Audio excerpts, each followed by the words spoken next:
حضرت علی رضی اللہ تعالیٰ عنہ سے ایک شخص نے منحوس عورت کی نشانیوں کے بارے میں سوال کیا تو حضرت علی رضی اللہ تعالیٰ عنہ نے فرمایا اس عورت کی یہ 3 نشانیاں ہوں گی۔ ناظرین کرام، حضرت علی رضی اللہ تعالیٰ عنہ نے ارشاد فرمایا کہ منحوس عورت کے اندر یہ 3 نشانیاں ضرور ہوتی ہیں۔ اگر یہ 3 نشانیاں واضح نظر آنے لگ جائیں تو جلد سے جلد ایسی عورت سے جان چھڑا لو۔ ناظرین کرام، انسانی معاشرہ مرد اور عورت کے وجود سے تشکیل پاتا ہے۔ کسی بھی معاشرے کی ترقی اور بہتری صرف مرد حضرات کی وجہ سے نہیں ہوتی، بلکہ عورت بھی بحیثیت ایک فرد نہایت اہم کردار سر انجام دیتی ہے۔ یوں تو آج دنیا کی کوئی قوم اور کوئی مذہب عورتوں کے مقام و حیثیت اور ان کے کردار کی اہمیت سے انکار نہیں کر سکتا۔ اس لیے اسلام نے جس طرح سے عورت کے مقام و مرتبہ کو انسانی معاشرے میں بلند کیا ہے اور عورت کے کردار کو مذہبی، اخلاقی، معاشرتی اور سماجی ہر اعتبار سے اہمیت دی ہے، اس کی کوئی بھی مثال کسی بھی معاشرے میں نہیں دکھائی دیتی۔ اب یہ بات بھی حقیقت ہے کہ اسلام سے پہلے عورت نہایت ہی مظلوم، ہر اعتبار سے ایک ایسی زندگی گزارنے پر مجبور تھی کہ جس میں عورت کی کوئی عزت اور اس کا کوئی احترام نہ تھا۔ عورت کے وجود کو قابل ذلت سمجھا جاتا تھا اور اسے تمام برائیوں کا سر چشمہ جانا جاتا تھا۔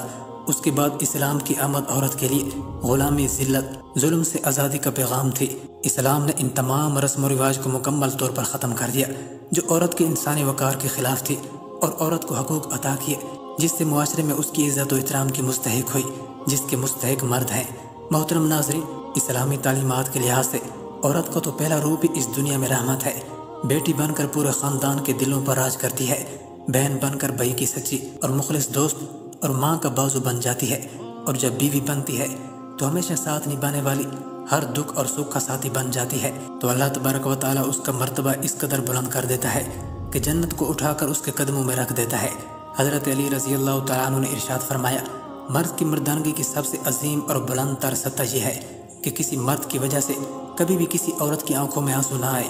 ناظرین کرام، جان لیجئے کہ کسی بھی معاشرے میں عورت کا مقام اس کا گھر ہے جہاں وہ اپنی چھوٹی سی ریاست کی ملکہ ہے۔ اسلام نے عورت کو وہ مقام اور مرتبہ عطا کر دیا ہے جو کہ کسی دوسرے مذہب نے عورت کو عطا نہیں کیا۔ اسلام نے مرد کو عورت کا محافظ قرار دیا ہے، اور یہ ہمارا مذہب اسلام ہی ہے جس نے خاندانی رشتوں کی پہچان کروائی ہے۔ اس ویڈیو میں عورت کی کچھ ایسی خوبیاں بیان کی جا رہی ہیں جن سے عورت کا کردار مزین ہوتا ہے، ساتھ ہی ساتھ عورت کی 3 ایسی غلطیوں کے بارے میں بتایا جائے گا جن کے سبب عورت کو منحوس قرار دیا گیا ہے، اور یہ 3 کام، یہ 3 غلطیاں جو بھی عورت کرتی ہے تو وہ منحوس عورت کہلاتی ہے۔ اس حوالے سے حضرت علی رضی اللہ تعالیٰ عنہ کا قول بھی آپ کو بتائیں گے کہ آپ رضی اللہ تعالیٰ عنہ نے اس بارے میں کیا ارشاد فرمایا ہے۔ تمام خواتین کو یہ بات ہمیشہ یاد رکھنی چاہیے کہ جب بھی عورتوں کی نیک خوبیوں کی بات ہوگی تو شوہر کی فرما برداری سر فہرست ہوگی۔ قرآن پاک میں اللہ تعالیٰ نے ارشاد فرماتے ہیں کہ نیک عورتیں وہ ہیں جو فرما بردار ہیں اور خاوند کی غیر موجودگی میں اپنے مال و آبرو کی حفاظت کرنے والی ہیں۔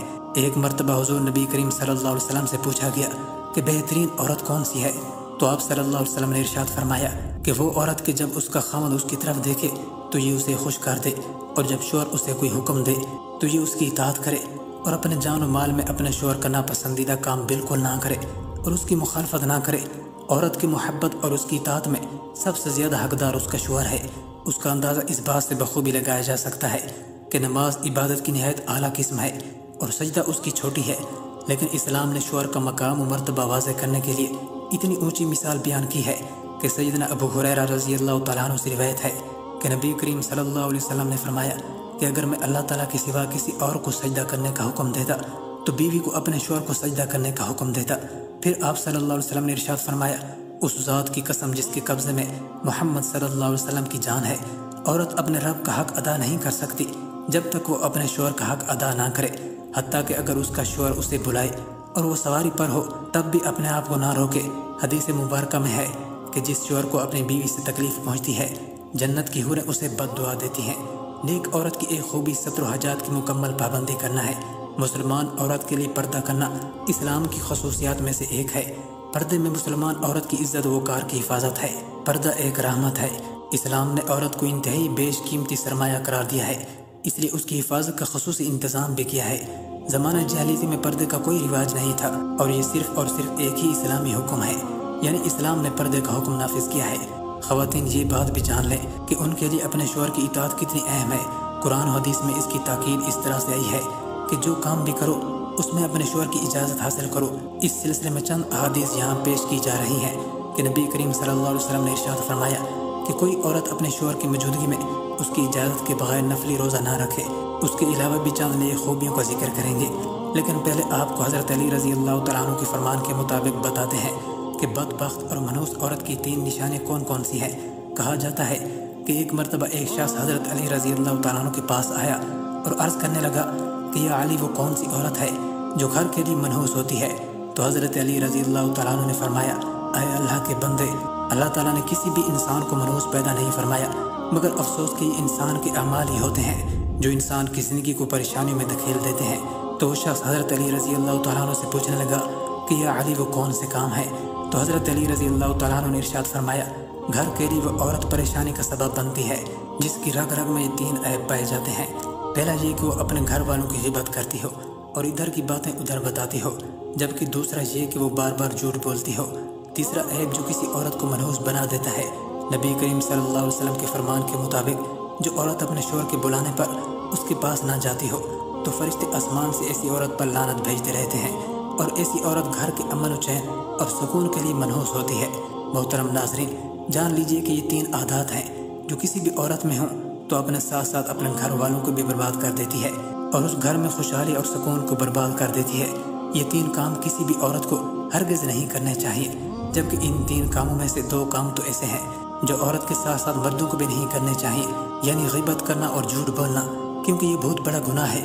اور عورت کے لیے یہ بھی حکم ہے کہ اپنے شوہر کی اجازت کے بغیر کسی کو اپنے گھر میں داخل نہ ہونے دے، جیسا کہ نبی کریم صلی اللہ علیہ وسلم کا ارشاد ہے کہ جب بھی کوئی مرد کسی اجنبی عورت کے ساتھ خلوت میں ہوتا ہے تو ان میں تیسرا شیطان ہوتا ہے۔